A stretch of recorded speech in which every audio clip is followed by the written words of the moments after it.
오늘의 말씀은 누가복음 2장 8절에서 14절 말씀입니다.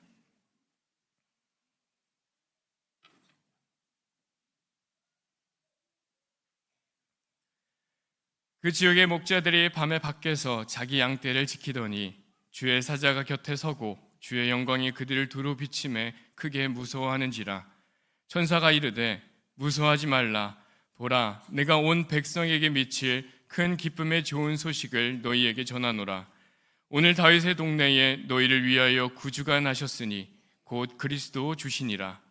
너희가 가서 강보에 쌓여 구유에 뉘어 있는 아기를 보리니 이것이 너희에게 표적이니라 하더니 호련히 수많은 천군이 그 천사들과 함께 하나님을 찬송하여 이르되 지극히 높은 곳에서는 하나님께 영광이요 땅에서는 하나님이 기뻐하신 사람들 중에 평화로다 하니라. 아멘. 예수님께서 탄생하셨습니다. 이 성탄절은 예수님의 탄생을 기뻐하는 절기이기도 하지만 또 예수 그리스도의 재림을 기다리는 절기이기도 합니다. 이 복된 날, 주님 앞에 나와서 예배하는 우리 모든 성도들에게 하나님의 크신 은혜와 사랑이 함께 하시기를 간절히 축복합니다. 크리스마스 때마다 우리는 예수님의 탄생 이야기를 듣습니다. 예수님의 탄생 이야기에는 요셉과 마리아가 등장하고 아기 예수가 나오고 동방박사와 목동들이 등장하고 천사들과 여관 주인과 마굿간과 짐승들과 그리고 헤롯 대왕이 등장합니다. 우리는 똑같은 이야기를 해마다 성탄절 때마다 듣고 또 듣지만 이 이야기는 날마다 새로운 이야기입니다. 왜냐하면 그것은 우리를 구원하신 예수 그리스도의 탄생 이야기이기 때문입니다. 또 그것은 우리를 찾아오신 예수 그리스도의 사랑 이야기이기 때문입니다. 오늘 저는 여러분과 함께 크리스마스 이야기를 나누고 싶습니다. 성경에 예수님의 탄생 이야기가 나오지만 크리스마스 이야기는 성경에 기록된 예수님의 탄생 이야기만이 아니라 나에게 예수 그리스도가 탄생하신 날이 되어야만 합니다. 나에게 예수 그리스도가 임하신 날이 되어야 하고 내가 그리스도와 동행하는 삶을 담대하게 증언하는 이야기가 되어야만 합니다. 크리스마스 이야기를 나누자고 하는 말은 나의 크리스마스와 얽혀져 있는 감미로운 추억을 나누자는 이야기가 아닙니다.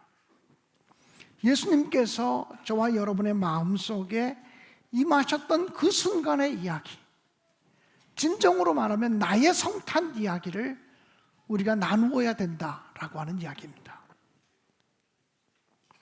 성도들은 각자 자신만의 크리스마스 사건, 예수께서 내 안에 임하시고 예수께서 내 안에 새롭게 탄생하신 이야기를 가지고 있습니다. 영국의 그 유명한 설교자였던 찰스 스펄전 목사님의 크리스마스 이야기는 참 독특합니다. 스펄전 목사님은 할아버지도 목사님이었고 아버지도 목사님이셨지만 예수님을 개인적으로 모르고 있었습니다. 그가 15살 때가 되던 해 겨울, 어느 주일날 눈이 너무나 많이 와서 도저히 자기가 다니던 교회에 갈 수가 없게 되었습니다. 그래서 자기 본 교회를 향해서 가다가 너무 눈이 많이 와서 길이 막히고 도저히 예배 시간까지 자기 교회를 찾아갈 수가 없게 돼서 그저 가까이 있는 교회를 찾아가서 예배를 드리게 되었습니다. 마침 그 교회가 감리교회였습니다. 근데 스펄전이라고 하는 사람은 감리교회에 대해서 매우 좋지 않은 인상을 지니고 있었습니다. 왜냐하면 그 당시 감리교회가 큰 소리로 찬양하고 통성으로 기도하는 교회라는 소문이 났기 때문이었습니다. 그러나 눈이 너무나 많이 와서 도저히 다른 교회를 찾아갈 수가 없어서 어쩔 수 없이 그 감리교회에 들어가게 되었습니다. 들어가 봤더니 정말 조그마한 교회였고 12명 정도가 모여서 예배를 드리고 있었습니다. 예배 시간이 되었는데 예배가 시작을 하지 않습니다. 조금 시간이 지나서 어떤 키가 크고 빼짝 마른 사람 한 사람이 강단에 올라가서 이렇게 얘기합니다. 예배 시간이 다 되었는데 목사님이 지금 도착을 못 하시고 있습니다. 그때만 해도 무슨 전화가 있거나 그러던 시절이 아닙니다. 목사님이 지금 도착을 못 하고 있어서 어쩔 수 없이 제가 나와서 말씀을 간단하게 전하려고 올라왔습니다. 그리고는 그 청년 하나가 올라와서 말씀을 전합니다. 그 사람은 이사야 45장 22절 말씀을 읽었습니다. 땅의 모든 끝이여 내게로 돌이켜 구원을 받으라. 나는 하나님이라. 나 외에 다른 이가 없느니라. 땅끝의 모든 백성들아 나를 앙망하라. 그리하면 구원을 얻으리라고 하는 말씀이었습니다. 이 강단에 올라간 키가 크고 빼짝 마른 사람은 설교 준비도 못하고 갑자기 올라갔기 때문에 헤매는 기색이 역력했습니다. 듣는 사람도 불안하고 말하는 사람도 불안하고 그런 가운데 예배가 진행이 되었습니다. 그런데 이 사람이 이렇게 말했습니다. 오늘 말씀은 아주 간단합니다. 앙망하라는 것입니다. 우러러 바라보라는 것입니다. 본다는 것은 결코 어려운 일이 아닙니다. 우리가 어떤 것을 보기 위해서 손을 들거나 다리를 들거나 몸을 움직이거나 그럴 필요도 없습니다. 그저 눈을 들어 바라보기만 하면 되는 것입니다. 그런데 문제는 무엇을 바라보느냐가 중요합니다. 우리의 눈을 들어 주님을 바라보라고 성경은 이야기하고 있습니다. 사랑하는 여러분, 여러분이 예수님을 바라보시기 바랍니다. 지금 당장 예수님을 바라보시기 바랍니다. 이렇게 설교하다가 이 사람이 조금 오버하기 시작했습니다. 예수님이 만약 이 자리에 계시다면 이렇게 말씀하실 것 같습니다. 사랑하는 성도들아 나를 바라보아라. 나는 십자가에 매달렸노라. 나를 바라보아라. 나는 지금 피를 흘리고 있노라. 나를 바라보아라. 나는 죽었다가 장사되고 부활했노라. 이렇게 설교하기 시작했습니다. 그런데 이상하게 그날의 그 투박한 평신도의 설교가 스펄전의 마음에 와닿기 시작했습니다. 주님을 바라보라. 주님을 우러러 바라보라고 이 말이 가슴에 너무 와닿기 시작했습니다. 그런데 갑자기 이 설교자는 설교를 어떻게 더 전개해야 될지를 망설이다가 12명 정도밖에 안 되는 작은 교회에 낯선 사람 하나가 앉아있는 것을 보고서는 손가락으로 스펄전을 지적하면서 이렇게 말했습니다. 이봐요 젊은이, 당신은 참 비참해 보이는군요. 그러면서 지금 당장 예수를 바라보십시오. 이보게 젊은이, 지금 당장 예수를 바라보세요. 이렇게 외치고 있었습니다. 스펄전이라는 청년은 그 당시에 너무나 깜짝 놀라서 자리에서 반쯤 일어나서 엉덩이를 들고서 자기를 가르쳐 말씀하시는 거냐고 그렇게 스스로 반문하게 되었습니다. 뭐 하는 거예요? 예수를 바라보세요. 예수를 바라보세요라고 계속 외치기 시작했습니다. 얼마나 놀랍고 당황스러운 순간이었는지.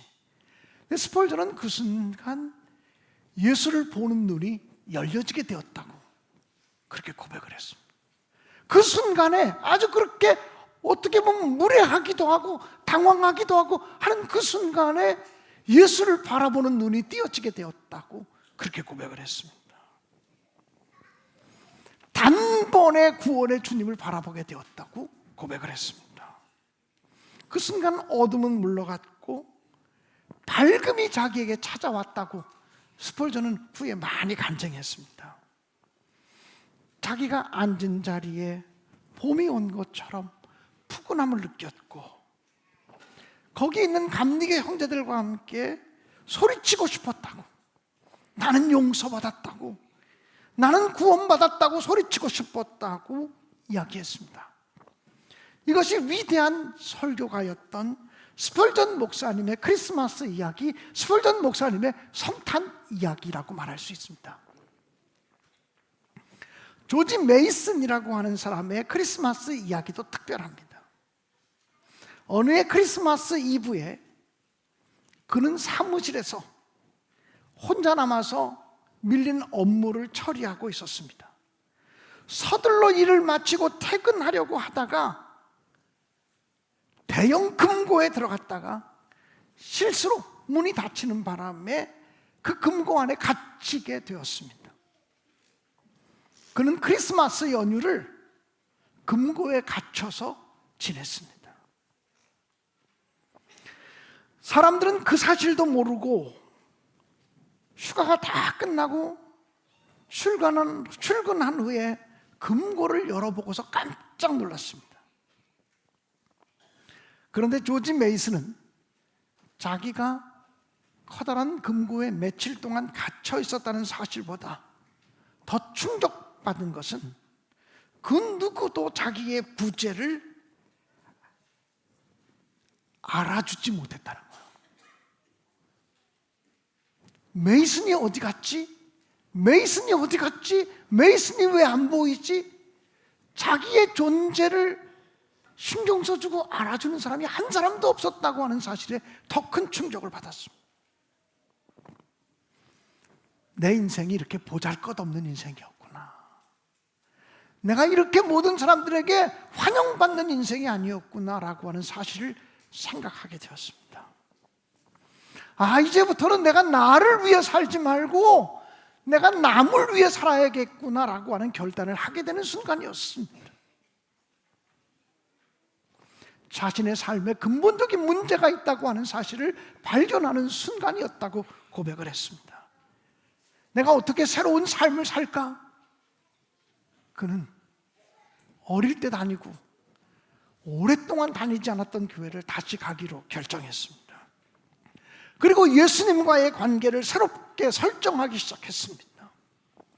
예수님을 내 삶의 액세서리가 아니라 예수님을 내 삶의 주인으로, 예수님을 내 삶의 구주로 모시고 살기로 결단했습니다. 모든 사람들에게 친절하게 대하기를 원했고 어려운 사람들을 찾아가서 섬기고 봉사하고 나누기 시작했습니다. 그것이 바로 베들레헴을 찾아가는 거라고 생각을 했고 아기 예수를 기쁘게 하는 거라고 생각을 했습니다.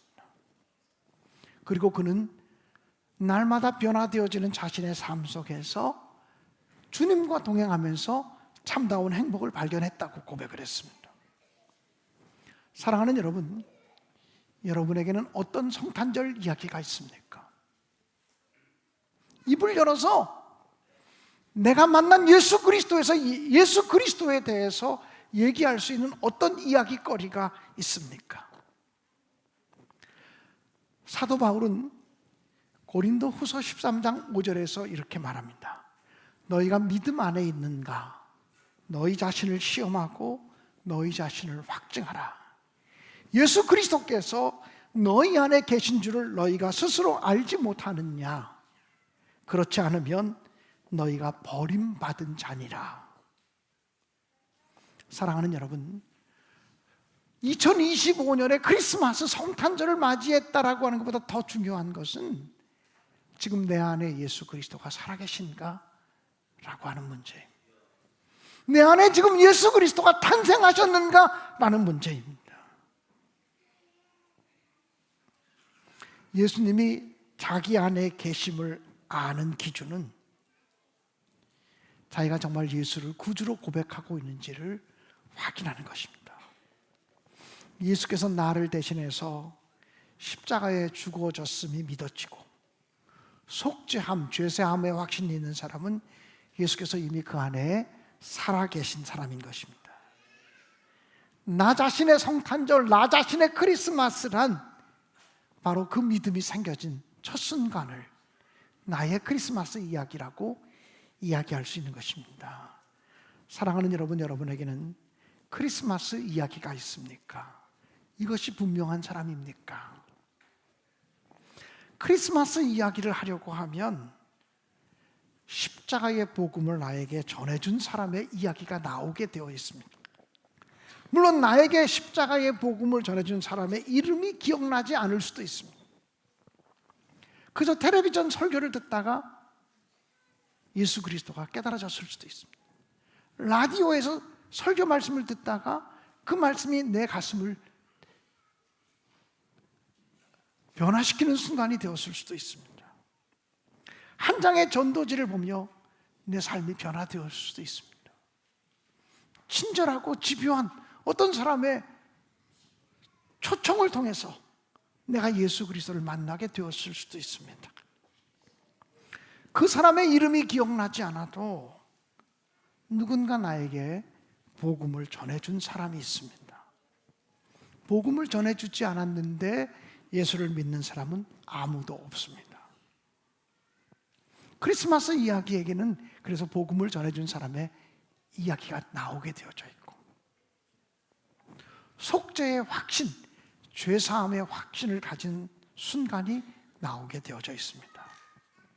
그 순간은 언제였으며 그때 마음은 어떠했는지 고백할 수 있습니다.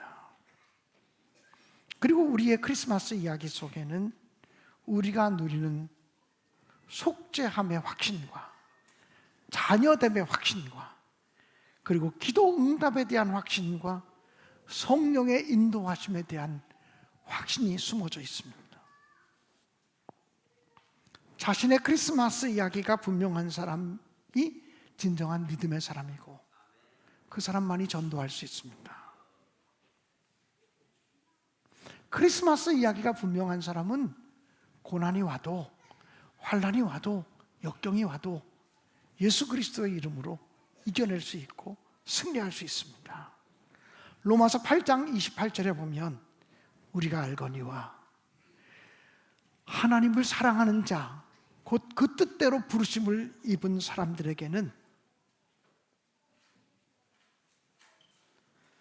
모든 것이 합력하여 선을 이룬다고 말씀하고 있습니다. 왜 내 삶 속에 이런 일이 생겼지? 왜 우리 가정에 이런 일이 생겼지? 왜 우리 교회에 이런 일이 생겼지? 이런 고민과 갈등이 있어도 내가 하나님 안에 있다고 고백하게 되면 모든 것이 합력하여 선을 이루시는 하나님의 역사를 경험할 수 있다라고 하는 사실입니다. 하나님의 구원의 역사를 한순간으로 단절해서 보지 마시고 넓게 크게 통으로 보시기 바랍니다. 사실 짧게 보면 실망할 때도 있고 낙심할 때도 있고 절망할 때도 있고 속상할 때도 있고 속이 뒤집어지는 순간도 있지만 길게 보면 하나님이 여기까지 나를 인도하셨구나, 하나님이 여기까지 나를 이끄셨구나 라고 하는 사실을 깨닫고 발견하며 하나님의 은혜에 감사 찬송하는 일이 생겨진다라고 하는 사실입니다. 마태복음 1장 21절에 보면 아들을 낳으리니 그 이름을 예수라 하라. 그가 자기 백성을 죄에서 구원할 자이심이니라고 말씀하셨습니다.